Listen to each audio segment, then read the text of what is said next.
Surah 70, Al-Mi'raj, the Ascending Steps. In the name of Allah, the most merciful, the most compassionate.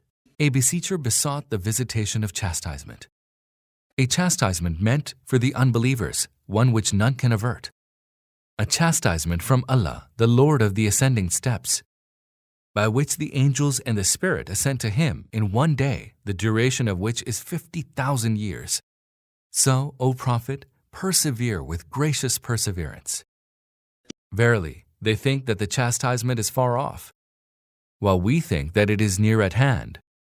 It shall befall on a day whereon the sky will become like molten brass, and the mountains will become like dyed tufts of wool, and no bosom friend will inquire about any of his bosom friends. Although they shall be within sight of one another, the guilty one would fain ransom himself from the torment of that day by offering his children, and his spouse and his brother, and his kinsfolk who had stood by him, and all persons of the earth, if only he could thus save himself. By no means, it will be the fierce flame that will strip off the scalp. It shall insistently summon him who turned his back and retreated, and amassed wealth and covetously hoarded it.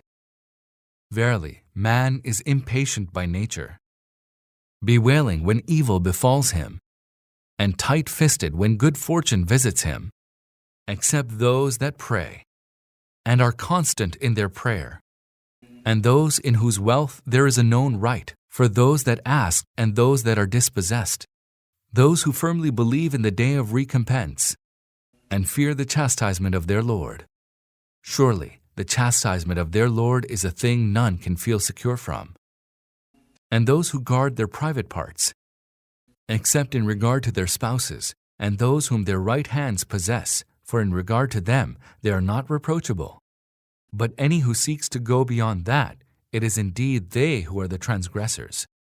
And those who fulfill their trusts and their covenants, and those who are upright in their testimonies, and who take due care of their prayer, all these shall live honorably in the gardens. But what is the matter with the unbelievers who are hurrying towards you, in crowds both on the right and on the left? Does every one of them wish to enter the garden of bliss? By no means. They know that which we have created them from. I swear by the Lord of the Easts and the Wests that we have the power to replace them by others who would be better than they, and we shall certainly not be overpowered. So leave them to engage in vain talk and to amuse themselves until they come face to face with the day which they are promised, the day on which they will hastily come forth from their graves, as though they were hurrying on to the altars of their deities. Their eyes will be downcast and disgrace will overwhelm them. Such is the day that they were promised.